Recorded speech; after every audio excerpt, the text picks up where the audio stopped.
옛날 아주 먼 옛날, 아니 불과 100여 년 전이지. 우리 땅을 강제로 빼앗은 일본군들이 세상에서 가장 무서워했던 한 남자가 있었단다. 그분은 무시무시한 무기를 든 군인도 아니었고 마법을 부리는 사람도 아니었어.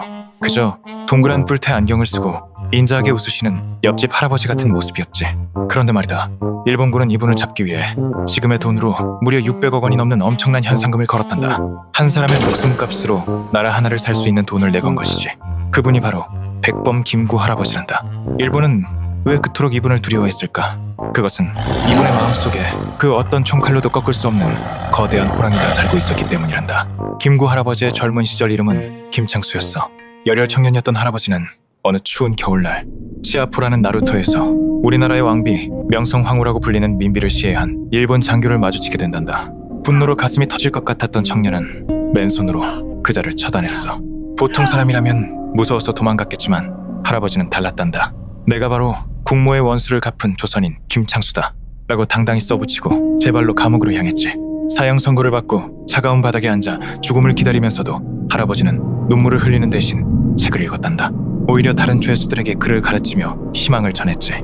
죽음조차 두려워하지 않는 그 기계에 일본군들도 혀를 내둘렀다고 해. 그런데 여기서 이야기가 끝나지 않는단다. 처음에는 사형 선고를 받았지만 여러 사람들의 탄원과 정세 변화로 무기징역으로 감형되었어. 그렇다고 해도 평생 감옥에서 살아야 하는 운명이었지. 하지만 김창수 청년은 포기하지 않았단다. 동료 죄수들과 함께 감옥 마루 밑을 조금씩 파기 시작했어. 낮에는 아무 일도 없는 척 지내고 밤이 되면 숨을 죽이며 흙을 파냈지. 파낸 흙은 몰래 감추거나 조금씩 흩어버렸단다. 어느 깊은 밤 모두가 잠든 사이에 그는 몸을 낮춰 그 구멍으로 빠져나왔단다. 그리고 감옥 담장을 넘어 어둠 속으로 달렸지. 밤안개가 자욱했고 어디로 가야 할지도 잘 몰랐어. 산길을 넘고 해변을 따라 걷다가 길을 잃어 밤새 헤매기도 했단다. 붙잡히면 다시 감옥으로 가는 거였어. 이 할아버지는 충청도와 전라도 쪽으로 몸을 숨긴 뒤 공주의 마곡사라는 절에 들어가 승려 생활을 했단다. 법명은 원종이었어. 머리를 깎고 수행을 하며 그는 마음속으로 다짐했지. 내 목숨은 이미 나라에 바친 것이다. 그날 이후 그는 새로운 이름을 쓰기 시작했단다. 바로 김구였어. 나라가 완전히 일본의 손에 넘어가자 할아버지는 멀리 중국 상하이로 떠났단다. 그곳엔 나라를 되찾으려는 사람들이 모인 대한민국 임시정부가 있었지. 할아버지는 그곳의 지도자가 되고 싶어 하지 않았어.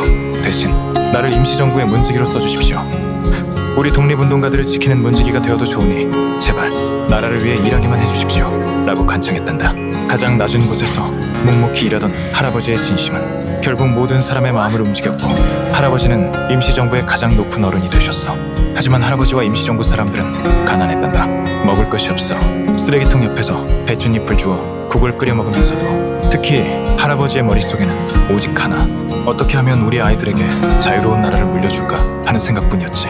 할아버지 곁에는 자기 목숨보다 나라를 더 사랑한 용감한 청년들이 모여들었단다. 이봉창 의사와 윤봉길 의사가 바로 그들이지. 할아버지는 그들을 아들처럼 아꼈어.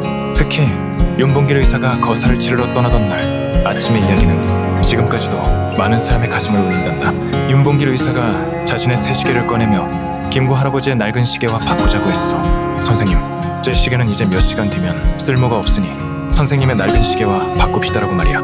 두 분은 말없이 시계를 바꾸어 차고 서로의 손을 꼭 잡았단다. 지하에서 만납시다 라는 비장한 인사와 함께 떠나는 청년의 뒷모습을 보며 김구 할아버지는 소리 없이 눈물을 삼켰어. 그 낡은 시계는 할아버지에게 단순한 시계가 아니라 반드시 나라를 되찾겠다는 피 맺힌 약속이었단다. 윤봉길 의사의 폭탄 투척 사건 이후 일본의 추격은 더욱 지독해졌어. 할아버지는 이름을 바꾸고 얼굴을 가린 채 20년이 넘는 세월을 도망쳐 다녀야 했단다. 중국에서 숨어 지내고 산속 동굴에서 밤을 지새우면서도 할아버지는 결코 무너지지 않았어. 그 곁에는 할아버지보다 더 강인한 어머니 광락원 여사님이 계셨지. 아들이 독립운동을 하느라 고생하는 걸 보며 어머니는 울지 않으셨단다. 오히려 생신 선물로 드린 돈을 모아 권총 2자루를 사오시며 이걸로 일본 놈 한 놈이라도 더 죽여라! 하고 꾸짖으셨지. 그런 위대한 어머니의 아들이었기에 김구 할아버지는 600억의 현상금을 달고도 일본 제국주의라는 거대한 벽에 맞서 싸울 수 있었던 거란다. 드디어 1945년 그토록 기다리던 광복이 찾아왔어. 할아버지는 고국으로 돌아와 나의 소원이라는 글을 남기셨단다. 할아버지는 우리나라가 세상에서 가장 힘이 세거나 부유한 나라가 되길 바라지 않으셨어. 대신 높은 문화의 힘을 가진 나라가 되길 꿈꾸셨지. 문화의 힘은 우리 자신을 행복하게 하고 나아가 남에게도 행복을 주기 때문이다. 지금 전 세계 사람들이 우리나라의 노래를 듣고 우리 문화를 사랑하는 모습을 보신다면 김구 할아버지는 아마 웃으시며 그래, 내가 꿈꾸던 나라가 바로 이거란다라고 말씀하실 거야. 할아버지는 우리가 단순히 잘 사는 것을 넘어 마음이 아름답고 따뜻한 민족이 되길 원하셨단다. 하지만 안타깝게도 할아버지는 통일된 나라를 보지 못한 채 동족의 총탄에 서거하고 마셨어. 피 묻은 하얀 저고리와 깨진 안경만이 남았지만 할아버지가 우리에게 남겨준 불꽃은 사라지지 않았단다. 아이들아, 김구 할아버지가 600억의 현상금을 머리에 달고도 포기하지 않았던 이유는 단 하나야. 바로 지금 너희들이 우리말로 노래하고 우리 땅에서 자유롭게 꿈꾸는 세상을 만들어주고 싶었기 때문이란다. 할아버지가 그 험한 세월을 버텨낸 덕분에 우리가 지금 이렇게 평화롭게 앉아있을 수 있는 거란다. 이제 이 이야기는 끝이 났지만 할아버지의 마음은 너희들의 가슴 속에 계속 살아있을 거야. 우리나라를 많이 사랑하고 이웃을 아끼는 따뜻한 사람이 되렴. 그것이 바로 김구 할아버지가 우리에게 남긴 마지막 소원이자 600억 원보다 더 소중한 유산이란다.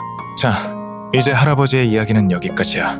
모두 가슴 속에 작은 호랑이 한 마리씩을 품고 씩씩하게 자라나길 바란다. 재밌게 보셨다면 구독과 좋아요 꼭 잊지 마세요. 감사합니다.